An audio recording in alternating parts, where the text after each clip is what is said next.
Dopo l'intervento a sorpresa del Patriarca di Venezia, che si schiera apertamente a favore del fronte del sì all'autonomia del Veneto, ma ponendo un contemporaneo veto per l'indipendenza, prende parola anche il governatore Luca Zaia. Il Patriarca è la voce più autorevole che abbiamo assieme poi a tutti i vescovi del Veneto. A me fa piacere che ancora una volta prendano una posizione.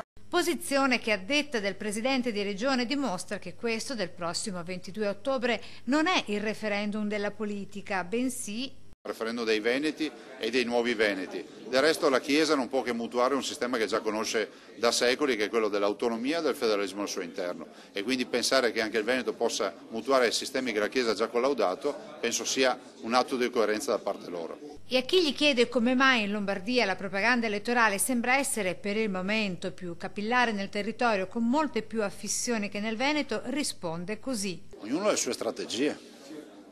Alla fine vedremo, nel senso che noi non abbiamo voluto forzare, perché pensiamo che forzare significhi anche, come si può dire, rischiare di legittimare, parlo per il Veneto, non parlo per la Lombardia, di legittimare magari qualche riflessione politica. Io invece penso che nel momento in cui mettiamo nelle condizioni i cittadini di sapere, e di questo si sa che ci sarà un referendum, dopodiché ognuno è libero di scegliere cosa fare. Si sappia che il giorno dopo, se non ci sarà quorum, se non ci sarà voto maggioritario a favore del sì, nessuno può più parlare di autonomia, perché si chiude il capitolo dell'autonomia.